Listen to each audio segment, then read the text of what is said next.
Hi అండి అందరికీ welcome to my channel. అందరూ కామెంట్స్లో అడుగుతున్నారు to office related and swipe related questions.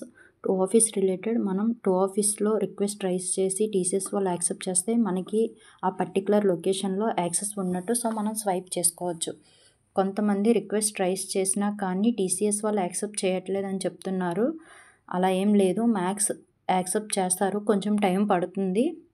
And swipe related swipe చేయనివ్వట్లేదని చాలామంది అంటున్నారు. మీకు యాక్సెస్ ఉంటే మ్యాక్సిమం మనం వెళ్ళి స్వైప్ చేయొచ్చు, వాళ్ళు చేయనిస్తున్నారు. స్వైప్ చేస్తే టు ఆఫీస్లో కౌంట్ అవ్వట్లేదని కూడా చాలామంది కామెంట్స్లో అడుగుతున్నారు. స్వైప్ చేస్తే సమ్టైమ్స్ టు ఆఫీస్లో చూపిస్తుంది, సమ్టైమ్స్ చూపించట్లేదు. ఒక్కొక్కసారి మనం 0 to 9 hours ఉన్నా కూడా మనకి టు ఆఫీస్లో 0 to 3 hours చూపిస్తుంది. సో మీకు వీలైనంత వరకు మీరు దగ్గరలో ఉంటే స్వైప్ చేయడానికి మ్యాక్సిమం ట్రై చేయండి, కౌంట్ అవుతుంది. స్వైప్ కౌంట్ అవ్వట్లేదు అంటే మేబీ అక్కడ ఆఫీస్ పెట్టి ఇంకా 2 months కూడా కంప్లీట్ అవ్వలేదు కాబట్టి ఇలాంటి చిన్న చిన్న మిస్టేక్స్ జరిగే అవకాశం ఉంది. సో మీరు మ్యాక్సిమం స్వైప్ చేయడానికి ట్రై చేయండి. ఇంకా ఎవరికైనా ఏమైనా డౌట్స్ ఉంటే అడగండి. Thanks for watching.